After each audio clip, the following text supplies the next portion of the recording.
Ya a nuestro segundo invitado de la noche. Así es, y tenemos el gusto, el placer, el privilegio de tener nuevamente con nosotros en el programa, creo que es la segunda vez que viene. Sí, señor. Sí. A Aquiles, con Aquiles tenemos muchísimas cosas que conversar. Y antes de empezar este bloque, con Carla estaba haciéndoles este consejo maravilloso que cada semana les da. Yo le estaba comentando a Aquiles que estuvo hace 2 días Gustavo Azócar. Sí. Y estuvimos hablando del proceso electoral de Venezuela. Él no estaba pesimista, pero tampoco estaba optimista y prendió algunas alarmas. Pero ayer hablamos con un hombre que no es nunca un hombre optimista, por el contrario, siempre ve dónde puede haber un problema para que salgamos a resolverlo, es muy previsivo, que es Ezequiel Zamora. Y ayer casi que hacemos una fiesta aquí Casi celebró ya el triunfo. por el triunfo arrollador que va a haber por la Asamblea Nacional. Sí. Pero bueno, en ese afán de contrastar diferentes opiniones entre un Ezequiel Zamora y un Gustavo Azócar, queríamos saber qué piensa Aquiles, tomando en cuenta el estado de excepción, las encuestas y la campaña que se puede o no se puede hacer, son las primeras variables que ponemos sobre la mesa. Bueno, es un proceso electoral muy peculiar, porque sin duda es un proceso electoral que se hace en un contexto de dictadura. Yo en ese me gusta ser franco, ustedes pónganle el apellido que quieran, petrolera, posmoderna, en fin. Pero es un contexto de supresión de las libertades políticas, económicas y civiles de los ciudadanos. Y en ese sentido hay que tomarlo y hay que hablarle muy claro a la gente. Ojo, yo quisiera empezar la entrevista y terminarla, si es posible, llamando a votar. Okay. Particularmente por lo que voy a decir, porque la oposición, curiosamente, desde hace años ha tomado la línea de que esconder la naturaleza fraudulenta de los procesos electorales espanta a los electores. Y eso no es verdad, es todo lo contrario. Yo creo que los electores hay que hablarles con sinceridad, a los venezolanos que son adultos, somos adultos, hay que hablar con sinceridad, que entiendan lo que está pasando en el país, que entiendan que tienen que ir a votar y que tienen que defender su voto antes, durante y después de la elección, porque si no, vamos a un proceso simplemente de legitimación nuevamente del régimen. Y en ese sentido hay que ser muy franco. Eso ya nos ha pasado otras veces. No estoy hablando de hipótesis o de opiniones, que a mí me parece. Eso nos ha pasado 2 o 3 veces anteriormente. Se ha tomado esa línea de ocultar el fraude. El fraude es sistémico. El fraude todos sabemos en qué consiste. El fraude está en los inhabilitados, en los presos políticos, en la ausencia de acceso a medios para mercadear tu oferta política. El fraude está en todas partes, antes, durante y después del proceso electoral. Entonces hay que hablarle con claridad a los ciudadanos, ¿verdad? Y de eso depende de que realmente no acudamos a un nuevo proceso de frustración, porque ciertamente los números dan. Pero ojo, dan desde hace muchos años. Lo que pasa es que la oposición venezolana siempre ha sufrido una especie, yo lo llamo de complejo de minoría. Actúa y piensa como una minoría. Y todavía lo hace, O sea, no se atreve a actuar como la mayoría que es. Hoy, en estas semanas, han salido 2 encuestas muy importantes, seguramente las han visto. El 80% de los venezolanos... 87, una sí, hoy. O sea, es una cosa, 87 una, o 80 otra más conservadora. Pero, o sea, los venezolanos ya detestan esto. Sí. El 80% de los jóvenes detesta el socialismo, bueno o malo, o sea, que no le hablen de eso. Se declaran de derecha. Claro, pero lo que dice Gustavo Azócar es que aun cuando las encuestas ahora favorezcan a la disidencia, este gobierno siempre tiene con qué jugar. Incluso en este momento en el que pensamos que está arruinado, también estamos equivocados, porque le acaban de pedir este préstamo a China. Además de eso, parece que van a empezar a repartir comida como si fuera arroz. Bueno, sí, van a empezar a repartir el arroz, por ejemplo. Sí. Van a empezar a repartir comida, es decir, van a abastecer los mercados en Venezuela. Como para dar esa imagen, claro, según Ezequiel Zamora, ni eso es suficiente como para que la gente salga de esta decepción profunda. Pero ellos tienen todavía estrategias con las cuales palear esta desfavorecedora brecha que en este momento los pone a perder en esa elección. Es decir, frente a eso, tendríamos que decir, según Gustavo, que solo el 6 sabemos que va a ocurrir. Bueno, el día importante no es tanto el 6, porque el 6 más o menos sabemos lo que va a ocurrir. El 6, una abrumadora mayoría de compatriotas se va a expresar en contra del estado de cosas en Venezuela. Eso sabemos que eso va a ocurrir. Lo que no sabemos exactamente va a ocurrir es el 7, ese es el gran día. Es para el 7 que tenemos que prepararnos. Porque el 7 vamos a amanecer con una situación fraudulenta una vez más, que hay que reclamar. Yo quisiera que hicieras una pausa ahí porque ya corresponde el momento de publicidad y no quisiera que cuando le entres ya al sumo de lo que va a explicar tener que interrumpirte. El 7, ¿qué va a pasar el 7? Amanecemos fraudulentos, lo que tú dices, ya venimos, amigos del Venezuela. El día importante es el 7 Sí, y el 7 podemos amanecer nuevamente con una situación fraudulenta. Ahí te interrumpí. Bueno, mira, hay un principio de estrategia, que es el primer principio de estrategia, que todo estratega debe saber, que es que tú no alcanzas objetivos que no te planteas, ¿cierto? Exacto. Entonces, si tú no te planteas ganar abrumadoramente, es muy difícil que tú lo logres. Por cierto, eso ya nos pasó una vez en la elección entre Enrique Capriles y Maduro. La oposición no se planteó ganar, sino recuperar fuerzas. Cuando se vio con el triunfo en la mano, no supo exactamente qué hacer. Pero bueno, no hablemos de Vietnam delante de Nixon, ¿verdad? Porque eso nos duele muchísimo que suceda allí. Vamos a hablar del futuro.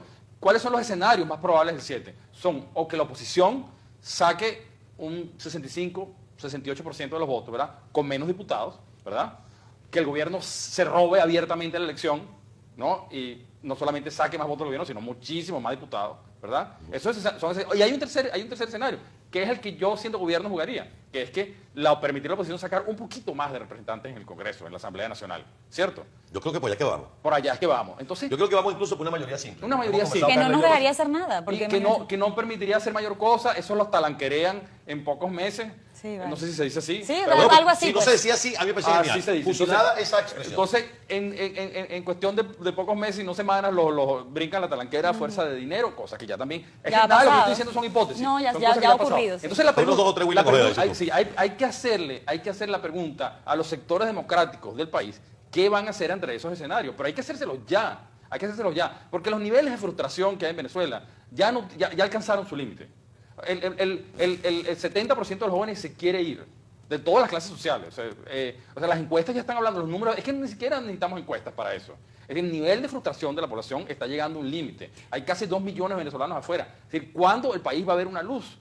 Y además hay una cosa, los sectores democráticos en Venezuela trabajan mucho con deseo, algo en inglés llaman wishful thinking, ¿verdad? Con deseos. Y no hay nada peor en política que los deseos. Sí. Con deseos no haces nada. Nada. La política tiene que ser lo más realista posible, porque la política es el arte de las cosas concretas, de cómo jugar las piezas de la realidad para avanzar en lo que tú te propones. Pero siendo lo más realistas posible, como tú nos planteas, tú estás hablando de esa posibilidad de que los políticos se dejen corromper. Y no es que es una hipótesis irreal, no es una hipótesis, ha ocurrido, hay ejemplos claros, más de un nombre, más de uno del que tú mencionaste ahora. Pero me preocupa mucho porque si todavía después de 16 años existe esa opción de que aún teniendo esa mayoría, algunos políticos sepamos que podrían traicionar la voluntad de la gente, ¿y qué pasa con la misma población que vota? Está lo suficientemente madura, es decir, ni los políticos pueden confiar en la población, ni la población puede confiar en los políticos, porque nuestro país está preparado para elegir mejor, para elegir a esos diputados, a esos líderes, a esos políticos que realmente lo van a conducir a un destino de prosperidad y de una mejor calidad de vida, que sean realmente ejemplos de seres intachables desde el punto de vista moral, ético. Nosotros de verdad estamos preparados como para ver nuestro reflejo en un hombre así, en un perfil como ese. Yo creo que sí. Y no lo digo como un deseo, lo digo como algo que se expresa en los números también. La inmensa mayoría de los venezolanos, 65% de los venezolanos, queremos un sistema donde imperen las libertades políticas y las libertades económicas. La abrumadora mayoría quiere eso, no quiere socialismo para nada, quiere libertades políticas y económicas. Y lo más interesante es que la abrumadora mayoría de los venezolanos, más del 60% de los venezolanos, está dispuesto a luchar por eso. Es decir, a enfrentar las condiciones que le impiden su libertad. No es cierto que los venezolanos estamos apaciguados, que estamos ahí esperando, ¿sabes? Entregados. Eso no es lo que muestran los números. Muestran una cosa completamente distinta. Y el liderazgo que se conecte con ese sentimiento, con esa energía psíquica, va a salir triunfante. Pero lo que tenemos, o sea, por lo menos la MUD oficial, es totalmente lo contrario. En diciembre solo vamos un voto castigo. Ahí nadie está proponiendo nada. Lo único que se dice, vota en contra de esto, pero más nada. En cambio, yo estoy seguro, insisto, no es un deseo. El político, los líderes venezolanos, que conecten con eso que ya está en el alma de la población. La gente quiere libertad, la gente quiere luz, nosotros vivimos en un país pana, el país pana, la gente quiere volver al país pana. La última vez que estuve en Venezuela, les puedo contar una anécdota. Adelante. Claro, Bueno, adelante. tenía muy malito mi papá en un hospital allá, una clínica allá, y teníamos que sacar unos papeles y no sé qué cosas, o sea, en medio de toda la... Y voy a sacar las copias, abajo en una cafetería que hay allí. Y entonces, me faltaban, no me acuerdo, 5 millones de bolívares, no sé, porque ya no sé, para sacar la última fotocopia. Y el señor de la fotocopiadora no me la saca. Entonces yo le digo, está bien, no me la sacaste, pero te digo una cosa, no fuiste panita. El tipo me dijo, un momento, así no. Y me sacó la copia. Se ofendió, ¿verdad? Sí, se ofendió. O sea, el tipo dijo, un momento, te pasaste, pues. Yo sí Claro. soy panita. Yo sí soy panita. Entonces, ¿cómo se llama? La gente quiere volver al país pana. Sí, pero Ese anhelo está allí. aquí le estás hablando de la gente, de los jóvenes que quieren cambiar esto. Y decías al principio de tu exposición que los venezolanos no queremos asistir nuevamente a un proceso de frustración. Sí. ¿Qué pasa si el 7 amanece una situación fraudulenta? Ese país que quiere volver a ser el país pana, ese país que no se quiere seguir calando el socialismo del siglo XXI, ¿va a salir a reclamar? ¿O se va simplemente decir contra esta gente no se puede y se va a Bueno, desesperar? muy buena pregunta. Va a salir a reclamar siempre que los liderazgos, yo no soy líder político, pero aprovecho para decirlo, siempre que los líderes políticos le digan algo que, por cierto, un niño aquí en Estados Unidos en la primaria sabe perfectamente, que es que freedom is not for free. Eso no se puede traducir exactamente al español Sí. porque se pierde la rima interna, ¿verdad? significar algo así como que la libertad no la regalan. Es como dicen por ahí que tú no puedes querer pelear por la libertad con tus mejores pantalones. Ah, Exactamente. Entonces, sí, la libertad no es gratis. Se le ha pretendido, se le ha querido vender a los venezolanos que la libertad es gratis, que eso es fácil, user friendly, ¿verdad? Sí. Que eso tú vas y votas y ¿cómo que te llamas tú, Carla? ¿Tú sabes que te llamas tú? No, tranquila. O sea, que no va a pasar nada. Menos en un país como el nuestro. Eso pasa así en otras naciones. Exactamente, y eso no es lo que está pasando. Y pasó la Pero vez. lo interesante es que el líder que conecte con ese anhelo, porque la gente ya no se la cala más, la gente sabe que ya no tiene futuro, la gente ya no tiene opción, y no todos nos podemos ir de Venezuela. Eso es un privilegio. Entonces por eso está preso Leopoldo López. Bueno, mira, Leopoldo López está dando una lección moral, sin duda, Sí, señor. independientemente de que su decisión sea, de haberse dejado aprender haya sido correcto, ¿no? Eso solo el futuro lo dirá, eso no lo puede decir nadie ahorita. Sí, pero tú lo ves ahora, yo no sé si eso es lo correcto o no, eso, como dices tú, tendrá que debatirse en el futuro, pero el acompañamiento que él le está dando a los venezolanos quienes siguen allí, que están tan presos como él, porque no pueden ahorrar en la moneda que quieren, porque no pueden salir a la calle a la hora que desean, porque no pueden comprarse los bienes para el futuro, porque no pueden comprar en el mercado lo que necesita su familia para comer.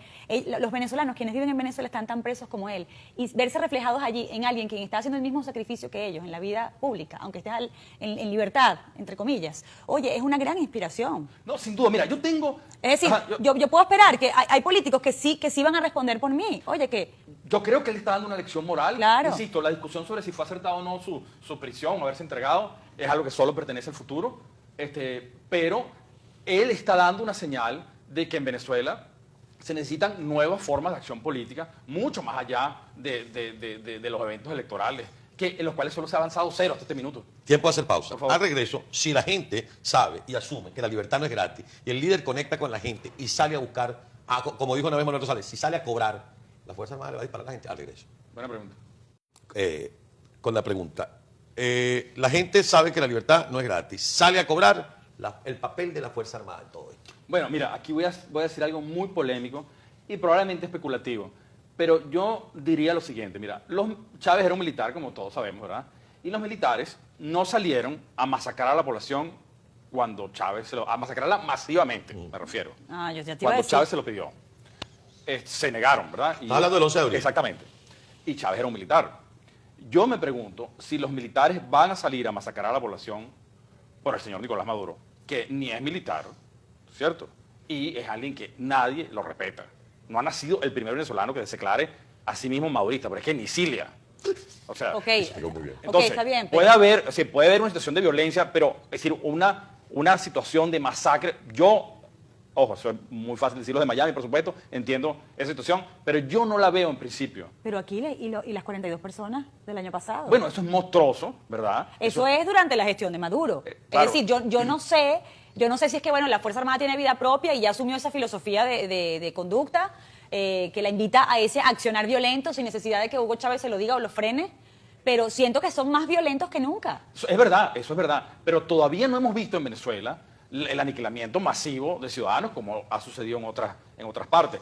Eso por una parte. Y por la otra, ¿verdad? Esos días subsecuentes a la elección en Venezuela van a estar todos los ojos del mundo, periodistas de todas partes del mundo. De modo que hay condiciones mínimas para salir a protestar lo que haya que protestar dentro del marco de las leyes. Es que yo no Porque sé. esa es otra cosa. Cuando uno habla de resistencia, de esa, ¿sabes? De la protesta, eso es algo todo que está previsto en la Constitución venezolana. Ay, no, Eso- pero siempre ha estado previsto y ellos no lo han permitido. Pero además, Aquiles, la comunidad internacional ha denunciado, desde que ocurrió esa tragedia, todavía estábamos nosotros en Venezuela, mi esposo y yo, y estábamos ahí, de hecho, en la fiscalía cuando mataron a Basil y al del colectivo, a Juancho. Desde ese momento hay presencia de medios internacionales, es decir, EF, Reuters, CNN nunca se han ido de Venezuela y eso no deja de pasar porque está en los ojos del mundo puestos en nuestro país. De hecho, mientras se denuncia en los organismos internacionales sigue muriendo gente, no solo a manos de los cuerpos de seguridad del Estado, que muchas veces son los promotores o son los protagonistas del AMPA, es decir, ellos son las caras del AMPA común. Sino a manos justo eso, de la no delincuencia. desconocemos eso, para nada. Yo entiendo que la presión internacional funciona como Es un factor, pero claro. no ha frenado No ha fren- la muerte no en ha Venezuela. frenado, pero estoy tratando de responder tu pregunta. O sea, yo creo que tenemos un sector de las Fuerzas Armadas dispuesto perfectamente dispuesto no, lo ha demostrado, a mantener sus privilegios, sus operaciones delictivas, su narcotráfico y todas esas cosas. Eso te iba a decir. Pero hay dos factores. Ah. Delgado dijo, hey, nosotros estábamos tranquilitos porque Chávez nos controlaba, ya no nos controla. Es decir, o sea, lo que viene es duro. Y dos, la Fuerza Armada es el cartel de los soles, o por lo menos hasta Pero ahora no es ha que- salido ninguno pero que es que diga, tiene- paso al frente, yo no pertenezco al cartel. Pero es que tiene que, y además no es una cosa puntual, tiene que haber un proceso de resistencia civil. Un proceso que genere un quiebre institucional por algún lado, sea por los militares, por el Tribunal Supremo de Justicia. Tiene que haberlo, porque de lo que sí estoy convencido, de lo que sí estoy absolutamente convencido, lo que muestra en realidad, lo que muestran estos años, es que la ruta electoral por sí sola es insuficiente. Tú no puedes ir a procesos electorales fraudulentos, ¿verdad? Cantar fraude, como de hecho ya ha sucedido, y que no pase nada. Yo entiendo eso, pero ¿qué entiendes tú como proceso de desobediencia civil?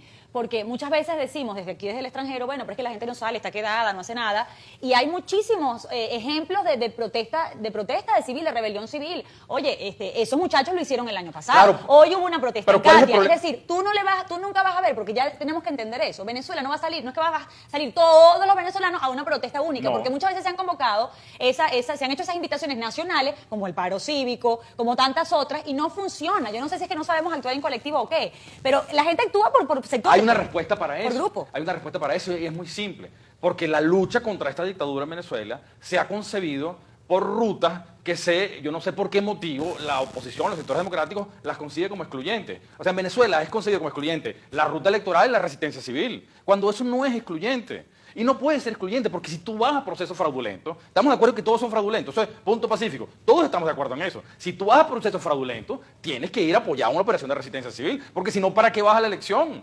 Insisto, recuerda que le dije que iba a llamar a votar. Yo llamo a votar, No, yo nuevamente, pero no solamente a votar, porque si no, vamos a un proceso de legitimación del régimen nuevamente. Entonces tiene que estar combinada esa ruta. Entonces, por un lado está la MUD, Capriles, ¿verdad? Y por otro lado están los salidistas y no se hablan, no se entienden y se necesitan los dos métodos. Así no hay otra forma. A mí me cuesta concebir otra forma. No hay otra forma de salir de esta gente. No hay. En la ruta electoral, ¿qué se ha avanzado con la ruta electoral realmente? Cero. Cero. ¿Qué se ha avanzado realmente? Cero. La respuesta es cero. Nada. ¿Qué se ha avanzado con la ruta de la resistencia por un lado? Cero. Nada. Se necesitan juntas, porque si no, no se avanza, porque enfrentamos una dictadura, pero no la podemos abordar, no podemos desplazar de poder si nos concebimos simplemente como una fuerza de oposición. La oposición, yo no me canso de decirlo, es un término de una democracia funcional, de una democracia, o sea, la oposición hay en Costa Rica, en Francia, qué sé yo. ¿Sabe? La oposición es mayoría, la oposición tiene gobernaciones, la oposición tiene alcaldes, la oposición está gerenciando el país con quien está en el poder ejecutivo. Pero en las dictaduras no hay oposición. Es como yo te dijera, mira, por cierto, ¿sabes? Estoy en la oposición a Fidel Castro, en la oposición a Chapita. Lo dijo Carlos Andrés cuando ganó Chávez, le preguntaron a Carlos Andrés, ¿usted pasa a la oposición? No, yo paso a la resistencia, a la clandestinidad.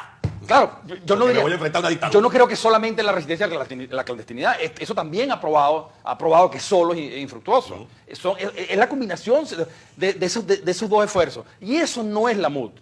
Si yo tuviera el poder realmente, la capacidad para, con una varita mágica, decidir qué debería pasar a partir del 7 de diciembre, el 7 de diciembre tiene que nacer, no sé si este es el branding, pero seguramente este es el objetivo, un gran frente de liberación nacional, que eche mano de todos los recursos que ofrecen las leyes. Desde los diputados que ganen hasta todos los recursos, para desbancar de poder a un régimen tirano. Eso es lo que yo, ¿sabes? Lo que mi cartica al Niño Jesús. Y creo que eso es lo que debería pasar y creo que eso es perfectamente posible. Pero eso no es la MUD, porque la MUD no es una unidad política, es una unidad electoral. Y si no hay unidad política, una vez más suponer que nosotros sacamos el 70% de los congresantes a la Asamblea Nacional el próximo diciembre. Vamos a suponer que ese escenario se da, cosa que todo el mundo da por descartado que no se va a dar. Bueno, vamos a suponer que eso suceda. Bueno, ¿quién te dice a ti que esa gente va a tener la interesa política, ¿sabes? Para hacer la operación de poder que hay que hacer para desplazar a esta gente de poder. Eso solo se logra con un gran frente nacional donde quepan todos los sectores que adversan. Bueno, ojalá que te escuchen, ojalá que te oigan. Sí, gracias por venir. Hemos tenido ya así que cerrar la conversación, pero siempre es No, un por placer favor, tenerte gusto es mío. aquí, siempre es un Bueno, placer. Visítanos de nuevo, por favor.